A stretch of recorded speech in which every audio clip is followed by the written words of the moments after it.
Okay, இது not a biology topic. இது வந்து கொஞ்சம் ஜென்ரல் டாப்பிக்கை நம்ம பார்த்துடலாம். சரியா? இது வந்து கொஞ்சம் ரெக்கார்ட் பண்ணால் யூடியூப்லேயும் போடலாம். ஓகே, கவனிங்க. ஸோ இந்த வருஷம் அதிகமாக எக்ஸ்பெக்ட் பண்ணுறதும் அசஸ் அண்ட் ரீசன் பேட்டர்ன் கொஷின்ஸ் தான்.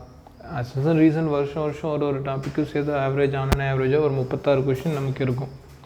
30 கொஷினாவது மினிமம் ஒரு சப்ஜெக்டில் ஒரு 5 கொஷின் அந்த மாதிரி வந்து 4 டாப்பிக்கும் சேர்த்து நமக்கு ஒரு 20-30 சாலிடாக எதிர்பார்க்கலாம் இந்த வருஷம் மட்டுமே. அதுதான் ரீசன் பேட்டர்னில் சப்ஜெக்ட் ப்ராப்ளம் இல்லை, என் கான்செப்ட் தான் ப்ராப்ளம். எப்படி அப்ரோச் பண்ணுறது அப்படின்ட்டு. ஓகேவா? மொத்தம் 4 டைப், சொல்லப்போனால் 5 டைப் இருக்குது. ஒவ்வொன்றா பார்ப்போம். எந்தெந்த டைப்பில் ஆன்சர் பண்ணுற மாதிரி இருக்கும் அப்படின்னு கேட்டிங்கன்னா, உங்களுக்கு 2 ஸ்டேட்மெண்ட் இருக்குன்னா, ஒன்று அசசன் இருக்கும், இன்னொன்று வந்து ரீசன் இருக்கும். பொறுமையாக சொல்கிறேன், கவனிங்க. அசசன் எப்படி சார் அட்டன் பண்ணுறது? தமிழில் வந்து இதுக்கு பேர் கூற்றுன்னு எக்ஸாம் பேப்பரில் கொடுத்துருப்பான். இதை வந்து காரணம்னு கொடுத்துருப்பான். 2க்கும் ரிலேஷன்ஷிப் கண்டுபிடிக்கிறப்போ நம்மளால் ஆன்சர் பண்ணிட முடியும்னு நினைப்பாங்க. பட் அசசன் ரீசன் மேக்ஸிமம் என்னால் டோட்டலாக அண்டர்ஸ்டாண்ட் பண்ண முடியும்னா ஸ்கிப் பண்ணிக்கன்னு தான் சொல்லுவேன். தேவையில்லாமல் எழுதி அடிவாங்க வேணாம். ஏன்னா இதில் கண்டிப்பாக நீங்கள் எதிர்பார்க்குறது ஆன்சராக இருக்காது. திங்க் பண்ணணும். ஓகே, உங்களுக்கு என்னென்ன டைப்பில் இருக்கும் அப்படின்னு கேட்டிங்கன்னா, அசசன் ட்ரூவாக இருக்கலாம், இல்லையா ஃபால்ஸாக இருக்கலாம். ரீசன் ட்ரூவாக இருக்கலாம், இல்லையா ஃபால்ஸாக இருக்கலாம். அவ்வளோதான். இந்த டைப்புக்கு நடுவில் இன்னும் ஒரு டைப் இருக்குது. நடுவில் எக்ஸ்ப்ளனேஷன் இருக்குமா இல்லை இருக்காதா அப்படிங்கிறது ஒரு டைப்பு. ஒவ்வொன்றுக்கும் ஒரு எக்ஸாம்பிள் மூலமாக நம்ம செக் பண்ணி பார்க்கலாம். சரி, இதெல்லாம் ரீசெண்டில் பிஒய்க்கு கேட்ட கொஷின்ஸ் வச்சு அந்த டாப்பிக் நம்ம கவர் பண்ணுவோம். ஃபஸ்ட்டு டைப்பில் என்ன மாதிரி ஆன்சர்ஸ் வரும் அப்படின்னு கேட்டிங்கன்னா, அசசன் ட்ரூ, ரீசன் ஃபால்ஸ். இந்த டைப் எப்போ வரும்? சரி, இது எப்படி சார் அப்படின்னு பார்க்கலாம். ஸோ அசசன் வந்து பார்த்திங்கன்னா ஃபஸ்ட் டைப்பில் ட்ரூவாகவும், ரீசன் வந்து பார்த்திங்கன்னா ஃபால்ஸாகவும் இருக்கும். ரைட்டா? இதை நம்ம ஒரு சின்ன பேஜ் மூலமாக சொல்லலாம். So assertion and reason. ஒன்று இது ரைட்டாக இருந்து இது தப்பாக இருக்கலாம், இது தப்பாகி இது ரைட் ஆகலாம். இது ரொம்ப ரேர் கண்டிஷன். பட் வரும். 2மே ரைட் ஆகி 2க்கு நடுவில் எக்ஸ்ப்ளனேஷன் இல்லாமல் இருக்கலாம். 2மே ரைட் ஆகி 2க்கு நடுவில் எக்ஸ்ப்ளனேஷனும் இருக்கலாம். இந்த மாதிரி 5 டைப்பில் இருக்குது. ஏதாவது 4 சாய்ஸில் இருக்கும். கண்டிப்பாக இது 2 சாய்ஸில் இருக்கும். இது 2ல் ஏதாவது ஒன்று இருக்கும். ஓகேங்களா? இல்லை போத். இன்னொரு டைப் பார்த்தோம்னா போத் அசசனும் தப்பு, ரீசனும் தப்பு. சரி, இது எப்படி சார் நான் அப்ரோச் பண்ணட்டும்? இதில் வந்து இத்தனை வெரைட்டிஸ் இருக்குன்னா ஸ்டேட்மெண்ட்டை கரெக்டாக படிக்கணும். ஏன்னா உங்ககிட்ட ஆன்சர் கொடுத்துட்டா நீங்கள் அழகாக தப்பு பண்ணுவீங்க. ஓகேவா? எவ்வளோ பெரிய டாப்பராக இருந்தாலும் ஒரு ஸ்டேட்மெண்ட்டாக ஃபுல்லாக அவன் கொடுத்துட்டானா அதை தப்பு பண்ணுறதுக்கு தான் அவன் ட்ரை பண்ணுவான். ஸோ அதை நம்ம இங்கே பார்க்கலாம். சரி, எப்படி வந்து இதை அட்டன் பண்ணுறது அப்படின்ட்டு. சரி, இது படிக்கிறதுக்கு புக்கில் என்சிஆர்டியில் நீங்கள் அதிகமாக இந்த கடைசி இருக்குது பார்த்தீங்களா, இந்த டைப் வந்து பார்த்திங்கன்னா ரொம்ப குழம்புவீங்க. இதை புக்கில் நான் எங்கேருந்து கேட்கலாம் அப்படின்னு கேட்டிங்கன்னா, ஹின்ஸுங்கிற வேர்டு வரணும். இந்த மாதிரி வார்த்தை வந்துச்சுன்னா அதனால் இதனால் அப்படிங்கிற மாதிரி. அதுக்கப்புறமேட்டுக்கு ஆஸ், அதை போல் இதை போல். அடுத்தது பிகாஸ், அதனால். வேறு என்ன சொல்லலாம்னா தேர்ஃபோர், எனவே. இன்னும் ஒரே ஒரு டைப் அப்படின்னு பார்த்தோம்னா சின்ஸ், அதிலிருந்து. இப்படி இந்த வார்த்தையெல்லாம் வரப்போ என்சிஆர்டியில் இங்கேருந்து தான் கேள்வி வரும். இதை ஷார்ட்டாக சார் ஹேபிட்னு சொல்லுவேன். ஹேபிட்ஸ் அப்படிங்கிற ஷார்ட்கட் ஞாபகம் வச்சுக்கிட்டோம்னா ஈஸி. ஹேபிட்னா நம்ம செய்கிற பழக்கம் தானே. அதிலிருந்து H for hence, A for as, B for because, I for இது இல்லை, T for therefore, S for since. இந்த மாதிரி என்சிஆர்டி வார்த்தைகள் வரப்போ கொஞ்சம் கூடுதலாக கவனம் கொடுங்க. அந்த இடத்துலேருந்து தான் இந்த கேள்வி தூக்கிட்டு வருவோம். சரி, ரைட்டு. இப்போ பேக் டு த டாபிக் போயிடலாம். ஸோ ஃபஸ்ட்டு டைப் வந்து பார்த்திங்கன்னா ஒரு எக்ஸாம்பிள். அசசன் வந்து ட்ரூவாக இருக்குது, ரீசன் ஃபால்ஸாக இருக்குது. ஒரு கொஷின் பார்க்கலாம். இது வந்து எல்லா கேள்வியுமே 2023 எடுத்த கொஷின்ஸ் தான். ஸோ அஃபிஷியல் இப்போ ரீசெண்டாக கேட்ட கேள்விகளை தான் சார் இப்போ சொல்லி தர போகிறேன். இப்போ ஈஸி தான், படித்து பார்க்கணும். ஸ்டேட்மெண்ட்டை படித்து பார்க்கணும். என்ன இயர் கேட்டிருக்கான், அசசன் கொடுத்துருக்கான், ரீசன் கொடுத்துருக்கான். அசசன் படித்து பார்க்கலாம். Gymnosperm pollen grains are released from the microsporangium and carried by the air current கொடுத்துருக்கான். அப்படின்னா இதுக்கு என்ன அர்த்தம் அப்படின்னு கேட்டிங்கன்னா, ஜிம்னோஸ்போம் ஃபஸ்ட்டு கரெக்டான ஜிம்னோஸ்போமில் தான் இது நடக்குதா அப்படின்னு செக் பண்ணிக்கணும். அதில் pollen grains இருக்குமானா இருக்கும். அது ரிலீஸ் ஆகுமானா எஸ், மெச்சூர் ஆனதுக்கப்புறம் ரிலீஸ் ஆகும். எங்கேருந்து ரிலீஸ் ஆகும்? மைக்ரோஸ்பொராஞ்சியத்துலேருந்து தான் ரிலீஸ் ஆகும். எது மூலமாக பரவி போகும்னா காற்று மூலமாக அடிச்சுட்டு போய் இன்னொரு இடத்துல விழும். பூச்சி மூலமாகவும் போகும், தண்ணி மூலமாகவும் போகும், ஏர் மூலமாகவும் போகும். அப்போ இது எல்லா ஃபேட்டும் கரெக்டாக இருக்கானா? எஸ், கரெக்டாக இருக்குது. இது வந்து 12th நடத்துவேன். பட் இப்போதைக்கு இந்த ஸ்டேட்மெண்ட்டு கரெக்ட். அப்போ வந்து பார்த்தீங்கன்னா அசசன் நமக்கு கரெக்டுன்னு ஆகிப்போச்சு. அசசன் கரெக்டுன்னு வந்த உடனே நீங்கள் அடுத்து செக் பண்ண வேண்டியது ரீசன் கரெக்டாக அப்படின்னு செக் பண்ணி பார்க்கணும். Air current carried by the pollen grains, அந்த காற்றுல வந்து பார்த்திங்கன்னா pollen grains அடிச்சுட்டு போகிறப்போ மவுத் ஆஃப் ஆர்ச்சிகோனியாவுக்கு போய் சேருங்கிறாங்க. அது என்ன சார் ஆர்ச்சிகோனியா? Female part. இந்த ஃபீமேலோட ஆர்ச்சிகோனியா டாப் இருக்கும். இது ஆர்ச்சிகோனியாங்கிறது ஜிம்னோஸ்போமில் மட்டும் தான் வரும். அப்படிங்கிறப்போ அதுவும் கரெக்டு தான். ஏர் கரண்ட் எங்கே போகுது?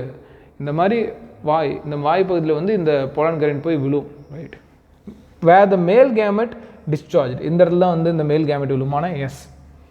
pollen tube is not formed ன்னு கொடுத்துருக்கான். இப்போ பாருங்கள், pollen tube வந்து இந்த மாதிரி இடத்துல உருவாகாது அப்படிங்கிறான். நோக்குன்னா இந்த இடத்துல pollen வந்தாலே pollen tube என்ன ஆகும்? உருவாகும். இது ஜிம்னோஸ்போமில் ரீப்ரொடக்ஷனில் நான் நடத்துவேன். ஆனால் இந்த இடத்துல என்ன கொடுத்துட்டான்? நாட். ஸோ சாய்ஸில் இந்த மாதிரி நாட்டு இருந்ததுனால அந்த இடத்துல கொஞ்சம் தெளிவாக கவனம் இருக்கணும். நான் அடிக்கடி சொல்லுவேன், கொஸ்டின் பேப்பரில் நாட்டு இருந்தால் அந்த ஸ்டேட்மெண்ட் 1க்கு 2 டைம் படித்து பாருங்கன்னு. அதோட இங்கே pollen tube ஃபார்ம் ஆகும்னா ஃபார்ம் ஆகும். அதுக்கு தான் ரீப்ரொடக்ஷனில் நான் போடுற டயக்ராம்ஸ் எல்லாம் நல்லா படிங்கன்னு சொல்கிறது. கடைசி ஒரு இடத்துல வந்து பார்த்தீங்கன்னா வச்சுட்டான். இது வந்து கண்டிப்பாக நாட்டுன்னு கொடுத்துருக்கான், அதனால் இது தப்பு. ஸோ இது என்னது? Assertion true, reason wrong. அப்போ இதுக்கு சாய்ஸ் வந்து பார்த்தீங்கன்னா எப்படி கொடுத்துருக்கான்? Assertion true but reason false. Answer option 3. 2013 இந்த மாதிரி சூஸ் பண்ணலாம். இதில் கன்ஃபியூஷன் வராது, ஏன்னா இதில் தப்பு அழகாக தெரியுது. அடுத்த டைப் எப்படி கேட்பான்?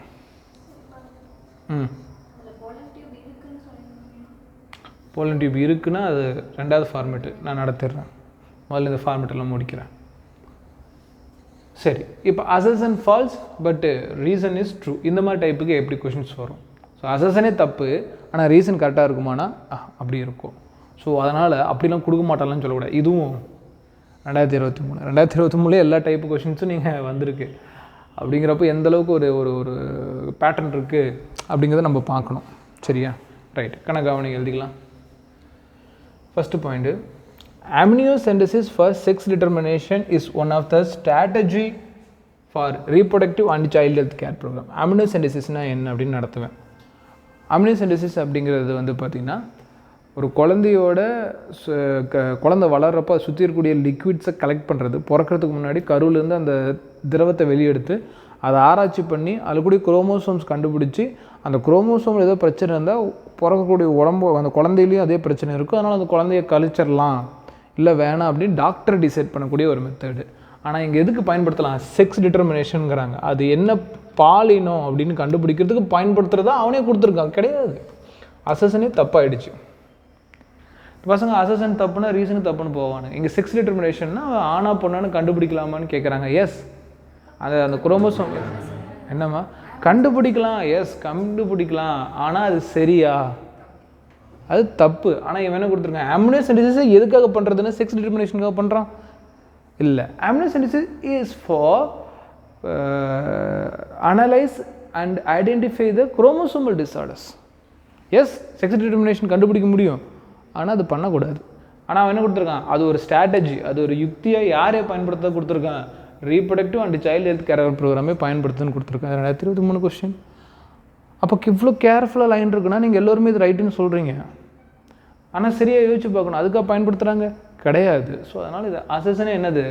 தப்பு. எத்திக்ஸாக யோசிக்கணும். இதனால தான் நீட் ஸ்டூடெண்ட்டுக்கும் போர்டு ஸ்டூடெண்ட்டுக்கும் நடுவில் வித்தியாசம் தெரியுதா இல்லை சமீர்? அதிகமாக அன்சரி வரப்போ நீங்கள் மறைச்சி நீங்களும் அன்சரிக்காக போயிருங்க, இப்படியே போயிருங்க, சும்மா தானே இருக்கு, அங்கேயே போங்க. நம்ம எக்ஸ்பெக்ட் நவர முடியல இந்த சீட் இருக்கனால. சரி, ரைட்டு. அப்போது இந்த அசசன் அப்படிங்கிற விஷயம் வந்து பார்த்தீங்கன்னா தப்பு.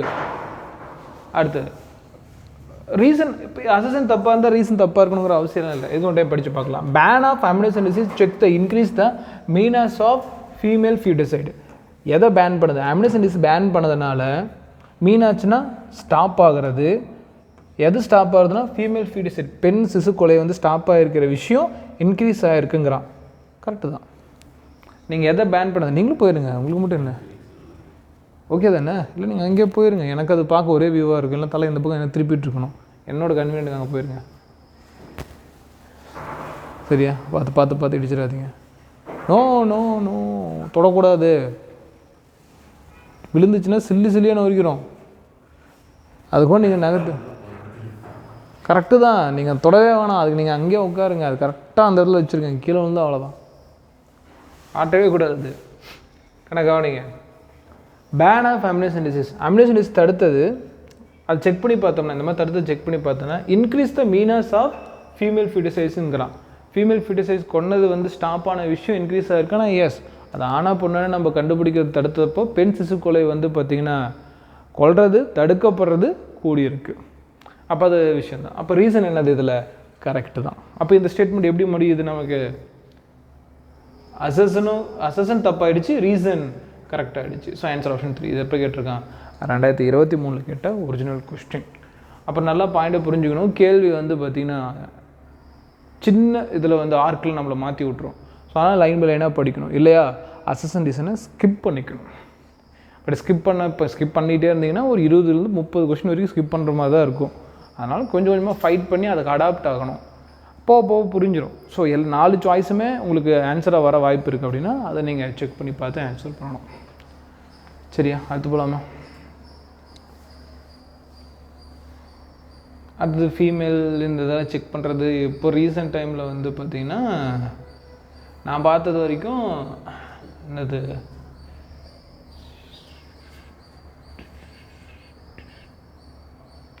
ஏதாவது இங்கே பண்ணால் இல்லீகலாம். அது வந்து ஃபாரினில் போய் பண்ணிட்டு துபாயில் போய் பண்ணிட்டு வந்தால் லீகலாம். எனக்கே அது வந்து ஷாக்காக தான் இருந்துச்சு. இந்தியாவை பொறுத்த வரைக்கும் ஆனா பெண்ணான்னு கண்டுபிடிக்க முடியாது. ஆனால் ஃபாரினில் அது ஒரு ஃபங்க்ஷனாக பண்ணுவாங்க. Pink and blue program, pink இதெல்லாம் பண்ணி ப்ளூ பண்ணிவிட்டு அது வந்து அவங்களுக்கு கல்ச்சர். நமக்கு வந்து இன்னுமே அது ப்ராப்ளம். அது அப்போ நம்ம இன்னுமே ஷேம் ஆகணும். நம்ம தப்பு தான். ஏன்னா அதை காட்டினோம்னா இன்னுமே வந்து அது ஒரு பிரச்சனை இருக்குது அப்படிங்கிறப்போ அது நம்ம தப்பாக தான் இருக்குது. சரி ரைட்டு. ஆனால் அதுவுமே இந்தியாவை பொறுத்த வரைக்கும் இல்லீகல். எந்த நாட்டில் போய் நீங்கள் கண்டுபிடிச்சி வந்தாலும் சொல்லக்கூடாது.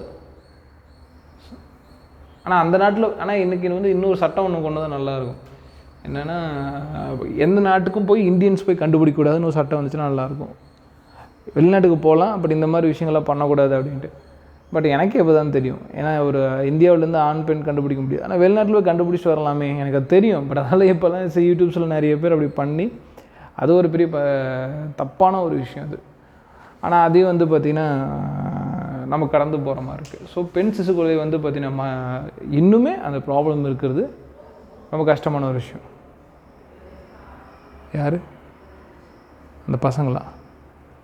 பிரேக் என்ன வாட் எவர். சரி கண்ணா கவனிங்க. அடுத்த டைப் என்னன்னு கேட்டிங்கன்னா போத் அசஸ் அண்ட் ரீசன் ரெண்டுமே ட்ரூவாக இருந்து ரீசன் வந்து அசஸனுக்கு கரெக்ட் எக்ஸ்ப்ளனேஷனாக இருக்காது. அப்போ ரெண்டுமே கரெக்டு தான். அப்போ ரெண்டுக்கு நடுவில் ரிலேஷன்ஷிப் கண்டுபிடிக்கணும். ஒருவேளை ரெண்டுமே கரெக்டாக இருந்தால் அது சாய்ஸில் அப்படி இருக்காது. ரெண்டுக்கு நடுவில் ரிலேஷன்ஷிப் இருக்கா இல்லைன்னு இன்னொரு 3வது விஷயத்தை நம்மளை கூப்பிட்டு போவான். கொஞ்சம் பெரிய விஷயம் தான். ஆனால் படித்து பார்த்து ஆன்சர் பண்ணணும். ஃபஸ்ட்டு கரெக்டாக தப்பான்னு கண்டுபிடிங்க. தப்பாக இருந்துச்சுன்னா ஒன்று கரெக்டாக இருந்துச்சுன்னா ஆன்சர் ஏதோ ஒன்று, பட் இல்லைனா இன்னொரு வேலைக்கு கூப்பிட்டு போவோம். இப்போ ஒரு கேள்வி பார்க்கலாம். அதே 2023 கேட்டது, கெமிஸ்ட்ரியில் கேட்ட ஒரு assertion reason. Assertion A in equation ΔG equal to NFE cell value ΔG depend on என்னன்னு கொடுத்துருக்காங்க. அப்படியானா எஸ், இந்த ஈக்குவேஷன் கரெக்டாக இருக்கானா கெமிஸ்ட்ரியில் இது ஒரு ஈக்குவேஷன், இது கரெக்டாக இருக்குது. அடுத்ததில் இதில் ΔG அப்படிங்கிறது என்னங்கிற வேல்யூ டிபெண்டாக இருக்குமா, இது மாறிச்சுன்னா இது மாறுமான எஸ். அப்போ இதுவுமே கரெக்டு தான். இதுக்கு ஒரு ஷார்ட்கட்டு கூட கொடுத்துருப்பேன். என் கூட வாங்க ஜின்னு சொல்லியிருப்பேன். என் கூட அதாவது என் வாங்க ஜி, ஓகேவா? ஜி நான் மேக்ஸிமம் புதுசாகலாம் இப்போ இல்லை, பட் 12th முடிச்சதுக்கப்புறம் நான் புதுசாக பக்கம்லாம் வாங்க ஜி போங்க ஜின்னு தான் சொல்லுவேன். ஸோ அப்போ ஷார்ட்கட் போடுது. என் கூட வாங்க G, N depends ΔG depend on என்னன்னு சொல்கிறது. ஸோ இது ஜென்ரலாகவே கரெக்டான எஸ் கரெக்ட். ஷார்ட்கட்டாக நான் கிளாஸ் நடத்துகிறப்ப சொல்லித்தரேன். E cell is the intensive property, delta G is extensive property. இதுக்கு அர்த்தமே தேவையில்லை, இன்டென்ஸ் எக்ஸ்டென்சிவ் தேவையில்லை. பட் கரெக்டான எஸ் கரெக்டு தான். இதுக்கு என்ன ஷார்ட் கொடுத்தோன்னா E cell வந்து இரிட்டேட் பண்ணுதுன்னு சொல்லியிருப்பேன். டெல்டா G, G உங்கள் எக்ஸை பார்த்தேன் ஜின்னு சொல்லுவேன், G உங்கள் எக்ஸை பார்த்தேன் ஜின்னு சொல்லுவேன். ஸோ இது delta G extensive property, E cell intensive property, இதுவுமே கரெக்டு தான். ஸோ ரெண்டுமே கரெக்டு தானே சார்? அப்படி பார்த்தோம்னா இந்த சாய்ஸ் வராது, இந்த சாய்ஸும் வராது. இது ரெண்டு நடுவில் எக்ஸ்ப்ளனேஷன் தேவைப்படும். ஒருவேளை அசஸனும் கரெக்டாக இருந்து ரீசனும் கரெக்டாக இருந்தால் அடுத்த ஸ்டேஜ் ரெண்டு நடுவில் ரிலேஷன்ஷிப் இருக்கான்னு நம்ம பார்க்கணும். சரி, ரிலேஷன்ஷிப் இருக்கான்னு கேட்டிங்கன்னா கவனிங்க, இது இன்டென்சிவ் ப்ராப்பர்ட்டியாக இருக்கிறதுனால இது எக்ஸ்டென்சிவ் ப்ராப்பர்ட்டியாக இருக்கிறதுனால டெல்டா G ஒன்று என்ன டிபெண்டாக இல்லை, நல்லா புரிஞ்சுக்கணும். இது வேறு, இது வேறு. இதுக்கு நடுவில் பிகாஸ் அதாவது delta G is intensive property, E cell is intensive property, delta G is extensive property. So or because delta G depends on என்னன்னு சொல்லவே முடியாது. இதனால தான் இது நடக்குதானா கிடையாது. இந்த ஈக்குவேஷனால் இந்த என்ன டிபெண்ட் ஆகிருக்கும், அவ்வளோதான். என்ன டிபெண்ட் ஆகிடுது, இது காரணமே கிடையாது. இது தனி, அது தனி. அப்போ ரெண்டு நடுவில் என்ன கிடையாது, எக்ஸ்ப்ளனேஷன் கிடையாது. அப்போ both assertion and reason are true, but reason is not correct explanation of assertion. So இந்த இடத்துல குழம்பக்கூடாது, நல்லா புரிஞ்சுக்கமா. இதனால தான் இது நடக்குதா, கட்டாயமாக நடக்குதான்னு செக் பண்ணி பார்க்கணும். அப்படி ஒருவேளை நடக்கலையா, அப்போ நாட்டு தான் நீங்கள் போகணும். சரியா? சரி, நடந்துச்சுன்னா அது அடுத்தது. இது ஒரு லாஸ்ட்டு ஃபார்மேட்டாக பார்க்கலாம். இதுவுமே 2023 கேட்ட பேட்டர்ன் தான். எல்லா கேளுமே 2023 மிக்ஸ் ஆகி தான் வருது. அதனால் கேர்ஃபுல்லாக இருங்க. இந்த ரீசன் பார்க்கலாம். Both assertion reason are true. Reason is the correct explanation of assertion கொடுக்குறாங்க. அதை ரெண்டுமே ரைட்டாக இருந்துச்சுன்னா ரெண்டுக்கு நடுவில் என்ன செக் பண்ண சொல்லியிருக்கேன், ரிலேஷன்ஷிப் செக் பண்ண சொல்லியிருக்கேன். இதெல்லாம் எங்கேருந்து படிச்சிடலாங்கன்னா இந்த மாதிரி டாப்பிக்லாம் ஏதாச்சும் கவர் பண்ணிக்கலாம். ஹின்ஸு, ஹேஸு, பிகாஸு, தேர்ஃபோரு, சின்ஸு, இந்த மாதிரி இடத்துலேருந்து செக் பண்ணி படிச்சுக்கோங்க. அடுத்துக்கண்ணா இப்போ இதை செக் பண்ணி பார்ப்போம். அசஸன் படிப்போம், அதே மாதிரி வந்து ரீசன் படித்து பார்க்கலாம் என்ன இருக்குது அப்படின்ட்டு. லிசன், இப்போ இந்த ஸ்டேட்மெண்ட் சொல்லி தந்து நம்ம போகலாம். Late would have fewer xylary elements with நேரோ வெசல்ஸ். லேட் வுட்னா பிற்கால கட்டைன்னு சொல்லுவாங்க. இப்போ டெல்டட் சிலபஸ்ஸு, அதனால் நம்ம தேவையில்லை, ரொம்ப எக்ஸ்ப்ளனேஷன் பண்ண வேணாம். இந்த லேட் வுட்னால் வந்து பார்த்திங்கன்னா லேட் வுட் வந்து பார்த்திங்கன்னா ஜைலம் எலமெண்ட்ஸில் கம்மியாக தான் இருக்கும். அதனால் அந்த டோட்டலாக அந்த வெசல் அந்த கேப்பே குட்டியாக தான் இருக்கும் அப்படிங்கிறான். கரெக்டான எஸ் கரெக்டாக தான். ரெண்டாவது, cambium is less active in winter. Winter டைமில் வந்து பார்த்தீங்கன்னா கேம்பியம் அந்தளவுக்கு ஆக்டிவாக இருக்காது. அதாவது வந்து பார்த்திங்கன்னா செகண்டரி க்ரோத் அந்தளவுக்கு இருக்காது. சில சீசனில் தான் வளரும், சில சீசனில் வளராது. ஸோ வின்டர் சீசனில் வந்து பார்த்திங்கன்னா கேம்பியம் வளராதுங்கிறாங்களா? எஸ், வளராது. இதுவும் கரெக்ட். கண்ணா, வின்டர் சீசனில் கேம்பியம் வளராதனால தான் ஜைலம் டெவலப் ஆகலை, அதனால தான் அது நேராவாக இருக்குது. அப்போ ரெண்டு நடுவில் ரிலேஷன்ஷிப் இருக்குது. இது நடக்கிறதுனால cambium is less active, so late would has a fewer xylary elements with நேரோ வெசல்ஸ். ஒருவேளை வின்டரில் வந்து பார்த்தீங்கன்னா கேம்பியம் வளர்ந்துச்சுன்னா கேம்பியம் தான் இரண்டாம் நிலை வளர்ச்சி கொடுக்கும். இரண்டாம் நிலை வளர்ச்சியில் ஜைலரி எலமெண்ட்ஸ் ரொம்ப ரொம்ப முக்கியம். அது லேட் வுட் செகண்டரி டைமில் வளரக்கூடியது, அதனால் அது ப்ராடாக வளர்ந்துருக்கும். ஸோ இது மாறிச்சுன்னா இது மாறும். அப்படி மாறிச்சினாலே என்ன அர்த்தம், ரெண்டுக்கு நடுவில் ரிலேஷன்ஷிப் இருக்குன்னு அர்த்தம். அப்போ போத் அசஸ் and reason are true. Reason is correct explanation of A. ஓகேவா? ஒரு டைம் கொஸ்டினை படித்து பாருங்க.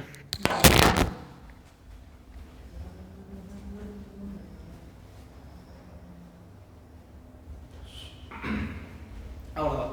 இதுவும் 2023. 2023 நான் சும்மா எக்ஸாம்பிளுக்கு 5 கொஸ்டின் எடுத்தேன். 5 கொஸ்டின் இந்த ஃபார்மேட் இருக்குது சார். ரெண்டுமே ராங்காக வருமா? எஸ், போத் அசஸன் அண்ட் ரீசன் வந்து ஃபால்ஸாக வரும். ஸோ இதில் இருந்துச்சுன்னா எனக்கு ஞாபகம் இல்லை, நான் இந்த ஃபார்மேட் எடுக்கிறப்ப பெருசு செக் பண்ணல. அந்த மாதிரி வருமானா ரெண்டுமே தப்பாகவும் வாய்ப்பு இருக்குது. லைன்ஸில் கரெக்டான தெளிவு இருக்கணும். இதை வந்து நீங்கள் புக்கில் வந்து பார்த்தீங்கன்னா இந்த மேலோட்டமாக படிச்சுட்டு போகிறது, லைன் மெமரி பண்ணிட்டு போகிறவனால அசஸன் ரீசன் போட முடியாது. ஒரே வார்த்தை. அப்படி படிக்கிற மாதிரி இருந்தால் விட்டுடுங்க, படிக்காதீங்க. ஓகேவா? ஏன்னா நீங்கள் இது கரெக்டு இது கரெக்டும்பீங்க, நடுவில் ரிலேஷன்ஷிப் கண்டுபிடிக்கணும்னா உங்களுக்கு தெரியணும் இதனால தான் இது நடக்குதா இல்லை இதனால தான் இது நடக்குதான்னு திங்கிங் எபிலிட்டி இருக்கணும். திங்கிங் எபிலிட்டி இல்லை அப்படின்னா உங்களால் ஆன்சர் பண்ணவே முடியாது. 20 கொஷின் சாலிட் அப்படின்னா கிட்டத்தட்ட 80 மார்க்கு. நெகட்டிவில் போட்டிங்கன்னா -20. ஸோ எப்படி பார்த்தாலும் இது செம்ம வெயிட்டேஜ். ஓகேவா? ஸோ அசஸ் அண்ட் ரீசன்லாம் எத்தனை கேட்டிருக்கேன் அப்படிங்கிறதுக்கு என்கிட்ட ஒரு ஃபைல் இருக்குது, நான் பார்க்குறேன் இருங்க. அதுக்கு ஆல்ரெடி நான் யூடியூப்பில் கூட தனியாக செப்பரேட்டாக வீடியோ போட்டேன். ஸோ அசஸ் அண்ட் ரீசன் வந்து பார்த்திங்கன்னா ஒரு சின்ன லெக்சராக போடுவோம். ஏன்னா டெஸ்ட்டில் வந்து இனிமேல் கொடுக்கணும். அதில் அசஸ் அண்ட் ரீசன் வந்து ஒரு 2-3 கொஷின்ஸ் நான் ரெகுலராக கொடுப்பேன். அப்போது atoms first month answer. So அசஸ் அண்ட் ரீசனோட டாமினண்ட் அதிகமாக இதுவா? இது என்னது? All India ரேங்கா? ஸோ இந்த வருஷம் பேப்பர் டிஃபிகல்ட்டெல்லாம் வராது, ஸ்டாண்டர்டாகவும் வராது. போன வருஷம் அந்த மாதிரி தான் வரும். எவன் என்ன உருட்டினாலும் சரி நான்லாம் நம்பவே மாட்டேன். வருஷம் நான் ஏமாந்து தான் மிச்சம். பசங்களை ஹெவியாக படிங்க, அதை படிங்க, இதை படிங்கன்னு சொல்லிட்டு ப்ராப்பராக சிலபஸ் கூட கவர் பண்ண முடியாமல் போன அளவுக்கு இருக்கும். அதனால் சொல்கிறேன், ப்ராப்பராக சிலபஸை கவர் பண்ணுங்கள். உங்கள் கையில் NCERT இருக்குது, டாபிக் இருக்குது, கவர் பண்ணிங்கன்னா அது போதும். ஓகேங்களா? ஃபார் எக்ஸாம்பிள் இன்றைக்கி வந்து PGR கவர் பண்ணோம். PGRயில் என்ன ஸ்டேட்மெண்ட்டு கவர் பண்ணோம்னா போதும். எப்பேற்பட்ட பேட்டர்னாக இருந்தாலும் அட்டன் பண்ணிட்டு வெளியே வந்துடலாம். ஓகேவா? இந்த டைமில் தான் நான் எடுத்தேன்.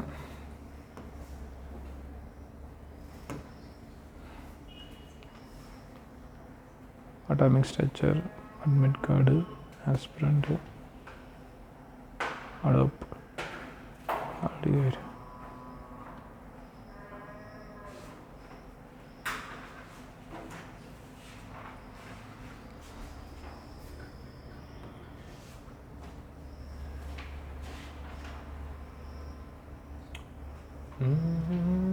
Need question paper solution.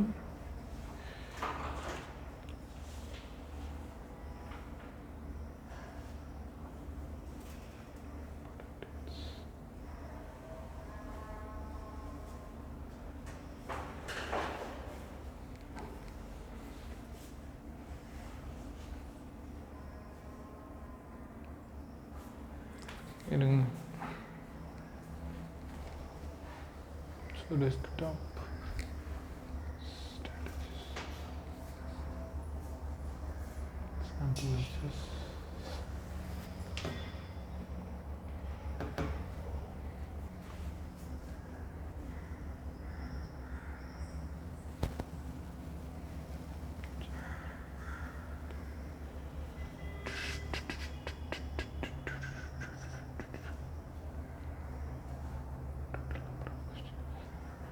Total number of questions.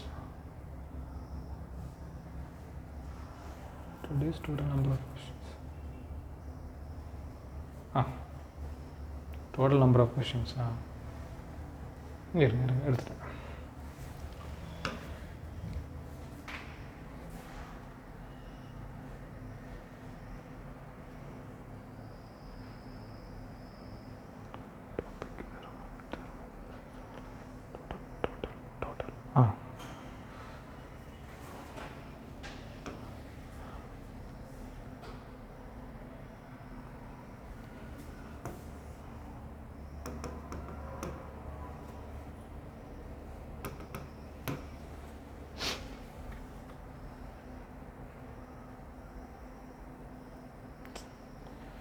Total number of questions.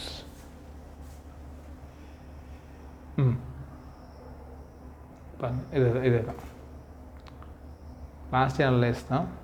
Okay, தொடர்ந்து இந்த 3 வருஷத்துல எப்படி வந்திருக்கு அப்படி அனலைஸ் பண்ணி 2024 அப்புறம் காட்டுறேன்.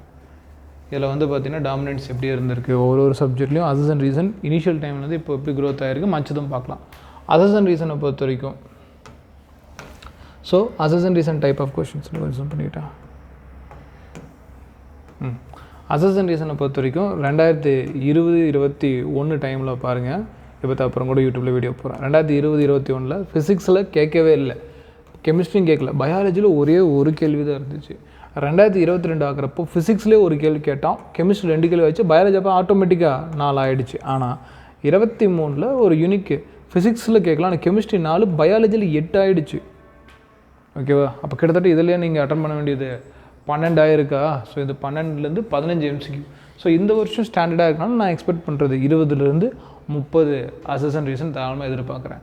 ஸோ கடந்த வருஷத்தில் மட்டுமே 15, 2024 15 தான் இருக்கும்னு நினைக்கிறேன், ரொம்ப அதிகமாகல. பட் இந்த வருஷம் அதிகமானால் 15 வரைக்கும் போகலாம். என்னோட கேஸ் 20 வரைக்குமே போகும். ஒருவேளை பேப்பர் வந்து அசஸ்மெண்ட் ரீசன் தான் எல்லாருமே நெகட்டிவ் மார்க் கொண்டு வருவாங்க. அடுத்தது மேட்ச் த ஃபாலோவிங் பாருங்கள். மேட்ச் த ஃபாலோவிங் வந்து பார்த்தீங்கன்னா 2021 ஃபிசிக்ஸில் கேட்கல, கெமிஸ்ட்ரியில் 3, பயாலஜியில் 17. அடுத்த வருஷத்தில் ஃபிசிக்ஸில் 2, கெமிஸ்ட்ரியில் 5, பயாலஜியில் 6. இப்போ கடைசி வருஷம் மட்டும் பயாலஜியில் பாருங்கள் மேட்ச் த ஃபாலோவிங் எவ்வளோ வந்திருக்குன்ட்டு.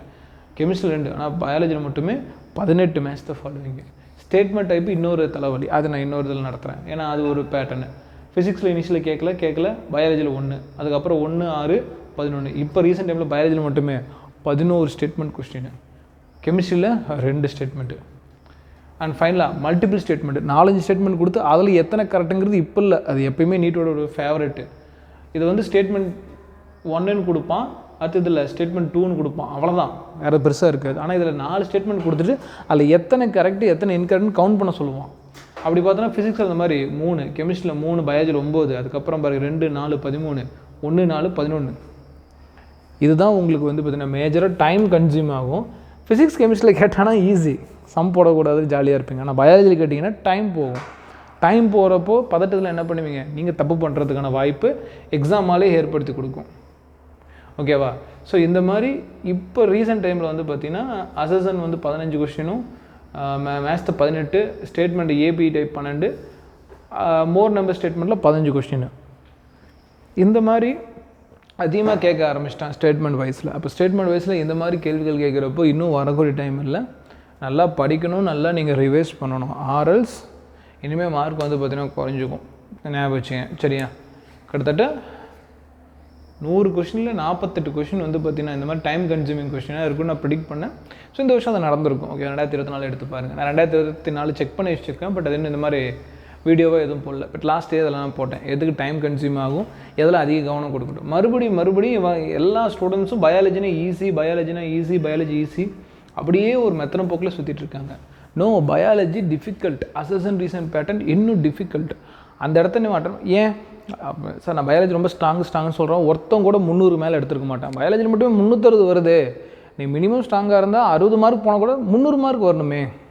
எத்தனை ஸ்டூடெண்ட்ஸ் பயாலஜியில் 300 மார்க்கு சொல்கிற, ஒருத்தம் கூட 300 மார்க் எடுத்துக்க மாட்டான். இது அதே மாதிரி இந்த வருஷம் நான் பயாலஜி 300 மார்க் எடுத்துருவேன் சார், நான் ஸ்ட்ராங்காக இருக்கேன் சார், நான் வீட்டில் போய் பயாலஜி மட்டும் படிக்க சொல்கிற, ஒருத்தம் கூட 300 மார்க் மேலே எடுக்க மாட்டான். காரணம் இந்த மாதிரி உள்ள பேட்டர்ன் வைஸில் இருக்கும். அதுக்கு தான் கிளாஸ் நான் இங்கே வரீங்க, ஓகேவா? அதனால் பயாலஜினா நான் படிச்சிடுவேன்னு நீங்கள் மற்றன கோட் இப்போ நான் நடத்தின ஏதாவது ஒன்றாவது பார்த்த மாதிரி இருக்குமானா எல்லாமே பார்த்த மாதிரி இருக்கும், ஆனால் எல்லாமே ஆன்சர் தப்பாக தான் சொல்லியிருப்பீங்க. ஸோ பயாலஜியை இன்னும் நல்லா படிக்கணும். ஸ்டேட்மெண்ட் வைஸில் டெஸ்ட்டுக்கு நிறையா ரெடி ஆகணும். டெஸ்ட்டுங்கிறப்போ டெஸ்ட் எழுதி பார்க்குறப்போ சரி, பிஒய்க்யூ பார்க்குறப்போ சரி, நமக்கு வந்து இன்னும் நல்லா படிக்கணும், இன்னும் இந்த லைனுக்கு இம்பார்ட்டன்ட் கொடுக்கணும் அப்படின்னு தெரியும். அது கேட்ட கொஷனுக்கு, அப்போ கேட்காத லைனுக்கு இன்னும் அதிகமாக இம்பார்ட்டன்ட் கேட்கணும். ஸோ ஒரு லைனுக்கும் இந்த மாதிரி வந்து பார்த்திங்கன்னா இம்பார்ட்டன்ட் கொடுங்க, புரிஞ்சுக்கிட்டு படிங்க, சரியா? அவ்வளோதான், இது மட்டும் தான் சொல்ல நினச்சேன். ஸோ அதுதான் ரீசன்ட் டைப்பில் ஸ்டேட்மெண்ட்டுக்கு நான் இன்னொரு நாள் எடுத்துக்கிறேன். ஒரு பிரேக் போய்ட்டு வந்துடுங்க.